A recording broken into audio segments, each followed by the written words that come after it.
Hey, what is up, everybody? Welcome back to the channel. It's your boy Ralph, and I'm so excited for today's video. I mean, really excited. We're talking about the one, the only New York City, the Big Apple. The city's so nice, they named it twice. I've had some of the best times of my life in this city, and I get asked all the time, Ralph, if I'm going to New York, where do I even start? It can be overwhelming, I get it. It's like trying to pick your favorite ice cream flavor when they're all amazing. But don't you worry, I've got you covered. Today we are counting down my personal top 10 must-visit spots in New York City. We're going to cover everything from iconic landmarks that you've seen in a million movies to hidden gems that give you that real New Yorker feel. This is the ultimate guide, folks. We're talking epic views, incredible history, and moments you will never ever forget. I'm getting pumped just thinking about it. This isn't just a list, it's an itinerary for the adventure of a lifetime. So grab a notebook, or just get ready to be amazed because we are about to dive deep into the heart of NYC. Before we jump in, you know the drill. If you love travel, adventure, and having a good time, do me a huge favor and smash that like button. Just give it a little taparoo. And if you haven't already, what are you waiting for? Hit that subscribe button and ring the notification bell so you don't miss any of our future adventures. It really helps the channel out, and it means I get to keep making awesome videos like this for you guys. Alright, you ready? Let's get this show on the road. First stop, coming right up. Kicking off our list at number 10, we have the one, the only Central Park. Now I know what you're thinking, a park? Really, Ralph? But this isn't just any park. This is the city's green heart, its massive, beautiful backyard. It's 843 acres of pure magic smack dab in the middle of Manhattan. You can be walking down a street with skyscrapers towering over you, turn a corner, and suddenly you're in this peaceful, sprawling oasis. It's wild. You can rent a rowboat on the lake, you can visit strawberry fields, you can have a picnic on the Great Lawn. It's like a whole different world. The best part is that it changes with the seasons. In the fall, the colors are absolutely breathtaking, like a painting. In the winter, you can go ice skating at Wollman Rink, just like in the movies. It's so romantic.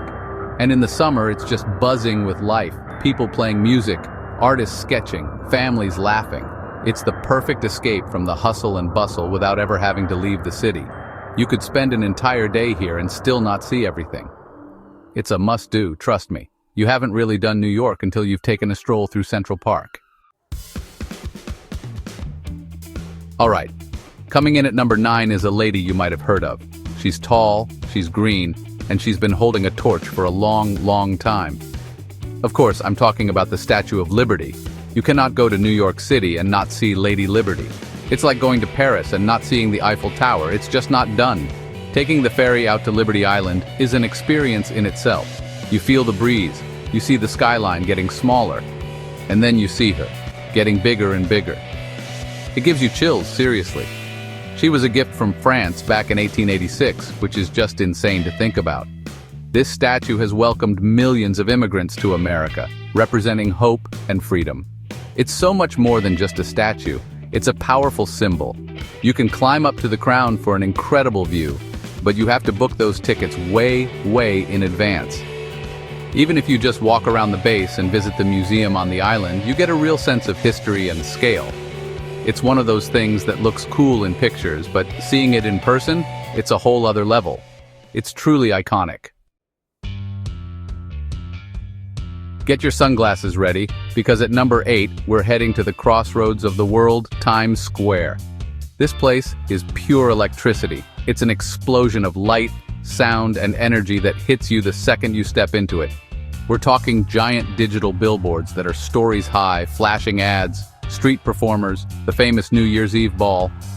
It's a total sensory overload in the best way possible. Some people say it's too touristy, but I say you have to experience it at least once.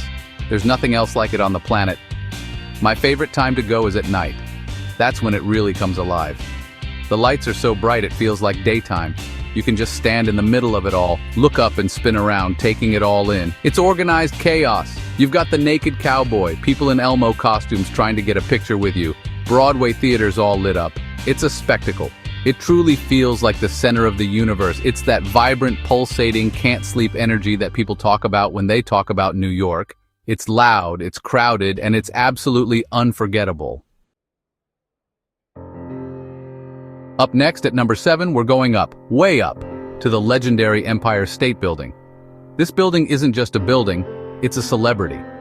It's been in so many movies, from King Kong to Sleepless in Seattle. It's a true Art Deco masterpiece, and for a long time, it was the tallest building in the world. Just standing at the bottom and looking up is enough to make your jaw drop. The lobby itself is gorgeous, a total throwback to a different era. But the real reason you're here, the main event, is the view from the top.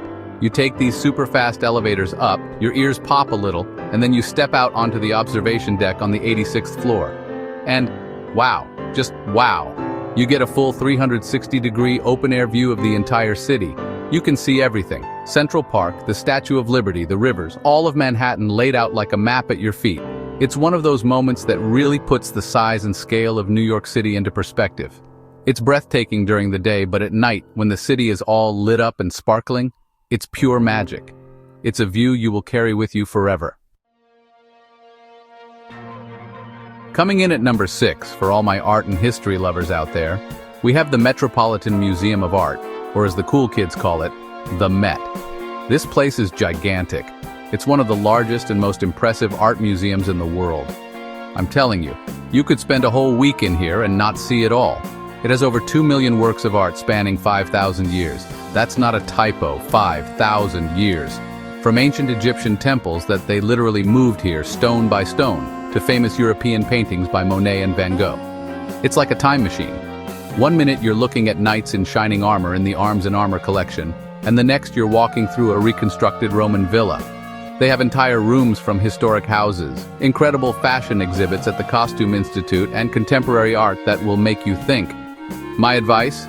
Pick a few exhibits you really want to see and focus on those. Don't try to do it all in one go, and make sure you go up to the rooftop garden in the summer for a drink and an amazing view of Central Park. It's culture with a capital C.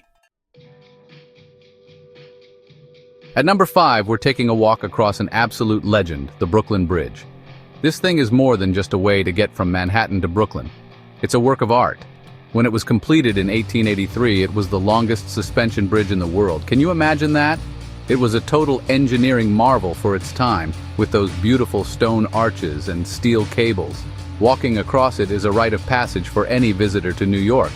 The pedestrian walkway is elevated above the traffic, so you get these incredible, unobstructed views. As you walk from the Brooklyn side towards Manhattan, the skyline just gets more and more epic. It's the perfect spot for photos. You see the Statue of Liberty in the distance, the Empire State Building, the whole postcard view. It takes about 30 minutes to an hour to walk across, depending on how many times you stop to just stare in awe, which will be a lot. It's great in the morning as the city is waking up, or at sunset when everything is glowing. It's a walk through history with a view that is simply unbeatable, a true New York experience. Give my regards to Broadway, because at number 4, we are hitting the theater district. There is nothing, and I mean nothing, like seeing a Broadway show. This isn't your local community theater, no offense. This is the pinnacle of live performance. The talent on these stages is just off the charts. The sets, the costumes, the music. It's a full-on spectacle that will transport you to another world for a few hours. The area around Times Square is packed with historic theaters, each with its own story. The buzz in the air before a show starts is electric. Whether you're into big, flashy musicals like Wicked or The Lion King, or a more serious, dramatic play, there is something for everyone. My tip is to check out the TKTS booth in Times Square for same-day discount tickets. You can get some amazing deals, or if you have your heart set on a specific show, book it in advance. Seeing the posters, the marquees all lit up, and being part of that audience is a core memory in the making. It's an expensive night out for sure, but it is worth every single penny. It's pure, unadulterated entertainment. All right, for number 3, we're going to a place that is incredibly powerful and deeply moving.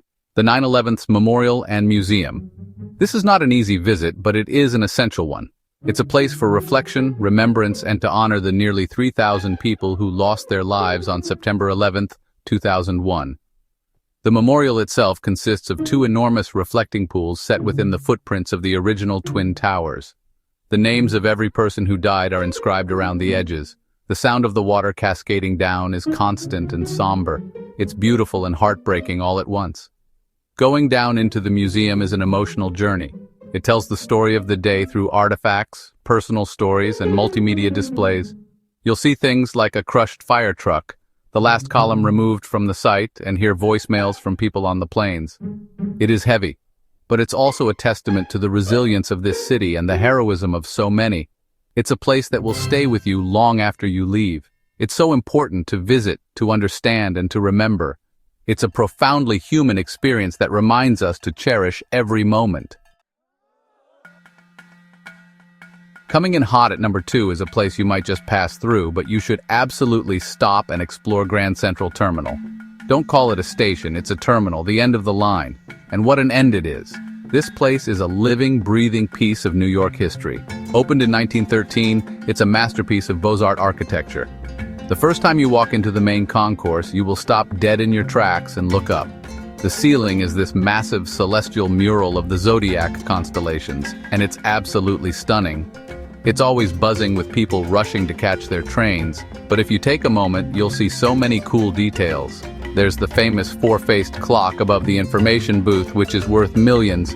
There's the whispering gallery where you can stand in a corner and whisper to a friend in the opposite corner. It really works. And the food options are amazing, from the famous oyster bar to a whole market. It's so much more than a transportation hub. It's a destination in itself, a palace for the people, and one of the most beautiful indoor spaces in the entire country. And here we are, the number 1 must-visit spot on my New York City list. Drumroll, please. It's the High Line. This might be a surprise to some of you, but hear me out. The High Line is one of the most unique and brilliant things in the entire city. It's a public park built on a historic elevated freight rail line. They took this old, rusty, abandoned structure and turned it into a 1.5-mile-long greenway, a park in the sky that winds its way through the west side of Manhattan. It's genius. As you walk along it, you're floating 30 feet above the streets. The design is incredible, with wildflowers, grasses, and trees that look like they've been growing there forever. You get these amazing, unexpected views of the city streets below and the Hudson River. There are art installations, food vendors, and all these cool seating areas and sun decks. It connects neighborhoods like the Meatpacking District, Chelsea, and Hudson Yards.